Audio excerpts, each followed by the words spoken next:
Tesla को आप जानते होगे, जो कि फिलहाल दुनिया का लीडिंग ईवी मेकर है। लेकिन एक और कंपनी है जिसका नाम है नियो, जो कि काफ़ी बढ़िया दाम में बढ़िया बढ़िया गाड़ी ऑफर कर रही है और इनकी कुछ कुछ टेक्नोलॉजी टेस्ला से भी बढ़िया है। तो आज बात करते हैं कि क्या नियो टेस्ला को हरा पाएगी या फिर उसके आसपास भी आ पाएगी। So let's get started. और बाकी जो सब्सक्राइब वाला बटन है वो दबा देना, काफ़ी जल्दी हम 5 लाख सब्सक्राइबर पूरे करेंगे। पहले हम आते दोनों कंपनीज के ओरिजिन के बारे में कि स्टार्टिंग हुई कैसे।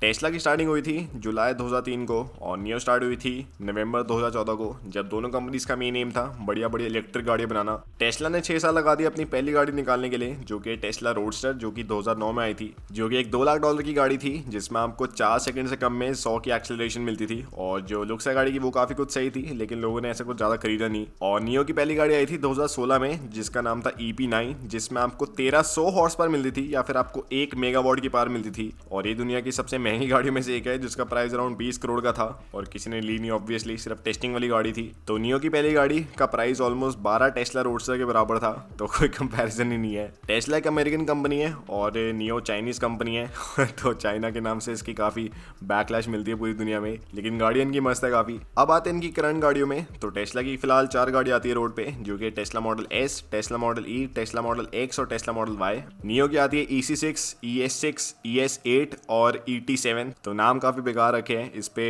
एकदम नियो को 0 नंबर मिलते हैं, काफी बेकार से नाम है। नियो की जो फिलहाल बेस्ट सेलिंग गाड़ी है और इस ब्रांड की सबसे सस्ती गाड़ी है, उसका नाम है ES6, जो कि इस ब्रांड की एक SUV है, 5 सीटर SUV है, जिसका प्राइस चाइना में अराउंड 40,000 पाउंड का है और टेस्ला मॉडल Y का प्राइस भी इतना है। तो अब आप कहेंगे मैं नियो की गाड़ी क्यों लूँ, क्योंकि इसी प्राइस में मुझे टेस्ला की गाड़ी मिल रही है, तो मैं पागल थोड़ी हूँ। तो नियो ने एक और इंसेंटिव दिया है, वो ये है कि अगर आप नियो की कोई भी गाड़ी लेते हैं तो उसमें आपको बैटरी अगर नहीं खरीदनी, आप नहीं खरीद सकते। और अब आप कहेंगे बैटरी नहीं खरीदूंगा तो चलाऊंगा कैसे गाड़ी। तो नियो ने एक स्कीम निकाली है जिसका नाम है बैटरी सब्सक्रिप्शन स्कीम, ऐसा कुछ नाम है उसका, जिसमें अगर आपको बैटरी खरीदनी आप खरीद सकते हैं, लेकिन अगर आपको नहीं खरीदनी आप ना लीजिए और आप बैटरी रेंट पे ले सकते हैं नियो से, जिसमें आपको हर एक महीने कुछ पैसे देने पड़ेंगे बैटरी के, और वही फिर उस बैटरी को मेंटेन करेंगे, उसकी चार्जिंग करेंगे, और जब आपको स्वैप करानी है आप करा सकते हैं बैटरी, जिससे जो गाड़ी की कॉस्ट है अराउंड $7,000 से कम होती है। तो अगर आप कंपेयर करें बाद में, तो जो नियो की गाड़ी है अराउंड $35,000 की पड़ती है, जबकि टेस्ला मॉडल Y 40 की पड़ती है, तो इसलिए सस्ती भी है। और ऐसे नहीं है, गाड़ी काफी ऐसे खचरा सी है, इसमें आपको तगड़ी पावर मिलती है, 550 हॉर्स पावर मिलती है और इसमें आप 100 की स्पीड सूख सकते हैं 4.5 सेकंड में। और जो टेक्नोलॉजी है वो भी काफी मस्त है, जिसमें आपको ऑटोनोमस ड्राइविंग वगैरह मिलती है। नियो कहते हैं कि इसकी रेंज अराउंड 380 माइल्स की है एक सिंगल चार्ज में जो कि ऑब्वियसली खराब है, चाइना के नंबर है। अगर आप इससे कंपेयर करें यूरोपियन नंबर से, तो अराउंड 250 माइल्स की रेंज मिलती है, जो कि टेस्ला से थोड़ी कम है, लेकिन आपको जो मजा है वो तो मिलने वाला है। और इस वाली गाड़ी का एक कूपे वाला वर्जन भी आता है, जिसका प्राइस थोड़ा महंगा है, जो कि EC6, जिसमें आपको थोड़ी बढ़िया परफॉर्मेंस मिलती है और वो भी ऑलमोस्ट सेम ही है, तो इसलिए मैंने उसे ऐसे अलग से कुछ कैटेगरी दी। सेकंड गाड़ी है ES8 और टेस्ला मॉडल X। जो X है वो तो कुछ ज्यादा अलग लेवल की गाड़ी है, जिसमें आपको ऐसे पंचे वाले दरवाजे मिलते हैं। और जो ES8 है वो भी सही गाड़ी है, जिसमें आपको बढ़िया लग्जरी मिलती है, आपको 7 बंदों को बैठाने की जगह मिलती है और लुक्स भी सही है। लेकिन जो प्राइस का डिफरेंस है कुछ ज्यादा ही है, जो कि टेस्ला का प्राइस अराउंड 1 करोड़ का चाइना में, लेकिन इस गाड़ी का प्राइस 45-50 लाख का है। तो टेस्ला ऑलमोस्ट दुगने दाम की एज कम्पेयर टू ES8, लेकिन जो आपको परफॉर्मेंस मिलती है टेस्ला में वो भी कुछ ज्यादा अलग लेवल की है, जिसमें हम 100 की स्पीड सूख सकते हैं 2.5 सेकंड में। तो ये इतनी स्पीड होती है कि अगर आप इस गाड़ी को एक्सीलरेट करेंगे तो आपकी आंखें पीछे आ जाएगी और आपका शरीर वही रहेगा। जो ES8 है उसमें आप 100 की स्पीड सूख सकते हैं 5 सेकंड में, जो कि बढ़िया है, लेकिन टेस्ला के लेवल का नहीं है, तो इसलिए बढ़िया नहीं है इतनी गाड़ी।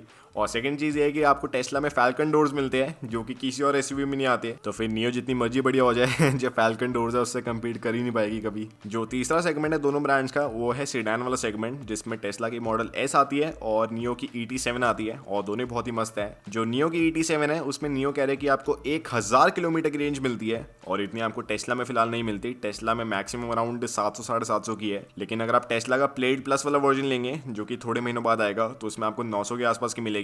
तो फिर तो बहुत ही बढ़िया रेंज है। जो नियो है उसमें आप 100 की स्पीड सूख सकते हैं 4 सेकंड में, जो कि बढ़िया है, लेकिन जो Tesla model S plate plus है उसमें आप 100 की स्पीड सूख सकते हैं 2 सेकंड से भी कम में, जो कि आज तक की फास्टेस्ट एक्सेलरेशन है। तो फिर क्या ही कॉम्पिटिशन है दोनों ब्रांड्स में, टेस्ला पहले ही उसका बाप है। लेकिन ET7 का प्राइस ऑलमोस्ट आधा as compare to Tesla model S, तो इसलिए हम ऐसे कोई उसकी बेइज्जती नहीं करेंगे, सस्ते में काफी बढ़िया माल दे रहा है। और इस वाली गाड़ी में आपको ऐसे चमचे और कटोरियां मिलती है इसकी छत में ऐसे उभरी हुई सी, जो कि इसके ऑटोनोमस ड्राइविंग वाले सेंसर है। जो कि थोड़े ऐसे ही चालू माल सा लगता है, लेकिन चलो आपको मिलता तो है ही। फिर आते हैं हम दोनों ब्रांड्स के कूल फीचर्स के बारे में, जो कि आपको दोनों में अलग अलग मिलते हैं, जो कि बहुत ही ऐसे तगड़े से है। टेस्ला में आपको फार्ट मोड मिलता है, जो कि मैं मानता हूँ कि आज तक का किसी भी कार का बेस्ट मोड है, जिसमें अगर आपको ऐसे पाद की आवाज अपनी गाड़ी में आप ले सकते हैं। आपको खुशबू नहीं आएगी, लेकिन आपको आवाज तो आई जाएगी, तो आपका मन तो भर ही जाएगा मजाक उड़ा के अपने दोस्तों का। और ये वाला फिलहाल आपको हर एक गाड़ी में मिलता है, टेस्ला की स्टैंडर्ड, ऐसा कुछ पेड नहीं है। और जो नियो है उसमें आपको नोमी सेंसर मिलता है, जो कि ऐसे एक चाइनीज वर्चुअल असिस्टेंट है, चीनी सी भाषा में बोलती है, जो कि ऐसे गोला से इसके डैशबोर्ड में, और गाड़ी में जोन सा पैसेंजर उसकी तरफ ऐसे आवाज करेगा या फिर बोलेगा उसे कुछ भी, तो उसकी तरफ वो मूव कर लेती है, जो कि ऐसे काफी कूल सा लगता है। और उसे आप बोल सकते हैं टेक अ सेल्फी, तो आप सबकी सेल्फी ले लेगी। तो अगर आपको ऐसा कुछ चाहिए आप कर सकते हैं। फिर आते हैं मेन मुद्दे पे, जिसपे मैं मानता हूँ कि नियो ज्यादा बढ़िया है एज कम्पेयर टू टेस्ला, वो है गाड़ियों की चार्जिंग में। तो फिलहाल टेस्ला की पूरी दुनिया में अराउंड 20,000 सुपर चार्जर है, जो कि बहुत ही बढ़िया नंबर है। नियो के आसपास भी नहीं है, इसके 2,000 है। लेकिन एक नियो के पास बहुत ही ऐसे बढ़िया सा शस्त्र है जिससे टेस्ला हार जाता है, वो है इनके बैटरी स्वैपिंग टेक्नोलॉजी, जिसमें अगर आप नियो की किसी भी बैटरी स्वैपिंग टेक्नोलॉजी सेंटर में जाएंगे तो उसमें आपकी गाड़ी जाएगी अपने आप। ऐसे अपने आप ही जमीन के अंदर से रोबोट आएंगे, जो कि आपकी गाड़ी की बैटरी को अनप्लग करेंगे और नई बैटरी लगा देंगे। और ये जो पूरा प्रोसीजर है अराउंड 5-6 मिनट में हो जाता है, तो आपको 5-6 मिनट में पूरी चार्जिंग मिलने वाली है अपनी गाड़ी में। इससे जो टाइम है वो तो बहुत ही बचता है, साथ ही में जो कूलनेस है वो भी बहुत ही बढ़ जाती है। और इसी की वजह से अगर आपको नियो की कोई भी गाड़ी सब्सक्रिप्शन में लेनी आप ले सकते हैं, जिसमें अगर आपको पैसे बैटरी के नहीं देने फिलहाल आप ना दीजिए, बैटरी को बैटरी स्वैपिंग सेंटर से चेंज कराते रहिए जब आपकी बैटरी लो होती है। तो ऐसे आपके मजे भी बहुत ही लगे बड़े हैं और सस्ती भी पड़ती है गाड़ी। और साथ ही में अगर आपको ये भी कम लगता है तो नियो ने एक फैसिलिटी लॉन्च करी है, जिसमें अगर आप ऐसे बीहड़ वाहन में घुस गए हैं, अंग्रेजी में क्या कहते हैं, अरे अंग्रेजी छोड़, बेयर ग्रिल्स की तरह, और आपकी गाड़ी की बैटरी खत्म हो गई है, तो एक नियो की वैन आ जाएगी आपके पास, जिसमें बड़ी बड़ी बैटरी होती है, जिससे अगर आपको अपनी गाड़ी चार्ज करनी है आप कर सकती है और आराम से ऐसे मुझे ले सकती है। और ऐसा मत करिएगा कि बैटरी पूरी है गाड़ी में फिर भी आपने उसे बुला लिया, क्योंकि ऐसे बड़ा बुरा लगेगा उसे, दिल से बुरा लगता है यार, दिल से बुरा लगता है। और ये जो बैटरी स्वैपिंग वाला टेक है, ये टेस्ला ने 2013 में ट्राई किया था करने का, लेकिन खर्चा बहुत ही ज़्यादा बैठ रहा था और कुछ ज़्यादा ही वक्त लग रहा था, तो इसलिए ऐसे सारा खत्म कर दिया वाला सिस्टम। लेकिन आपको नियो में भी अगर आपको ये करना है तो आपको $80 देने पड़ेंगे पर चेंजिंग के, जो कि 6,000 के आसपास पड़ता है। तो ये भी सस्ता नहीं है $80, लेकिन उसमें आपको जो पूरी बैटरी है अराउंड 5-6 मिनट में मिल जाएगी, जबकि अगर आप चार्ज करेंगे तो आपको आधा पौना घंटा बैठना पड़ेगा और कार वसल की वीडियो देखनी पड़ेगी। तो उसके हिसाब से तो दूसरा वाला ऑल्टरनेटिव भी सही है, तब तो व्यूज़ बढ़ेंगे। अगर हम आते हैं सेल्स में, तो टेस्ला की अराउंड हर एक साल 5 लाख यूनिट्स बिक रही है। पिछले साल 5 लाख बिकी थी, इस साल और ज़्यादा बिकेगी। जबकि जो नियो है उसकी अराउंड 50,000 बिकी थी पिछले साल, तो ऑलमोस्ट 10 गुना का डिफरेंस है। लेकिन जो नियो का रेट ऑफ एक्सपेंशन है कुछ ज़्यादा बढ़िया है, क्योंकि नियो ने अराउंड 5-6 साल की लाइफ में अपने 6-7 गाड़ियाँ निकाल दी है, जबकि टेस्ला ने अपनी 16 साल की लाइफ में अराउंड 4-5 गाड़ियां मैक्सिमम निकाली है। तो बहुत ही बड़ा डिफरेंस है।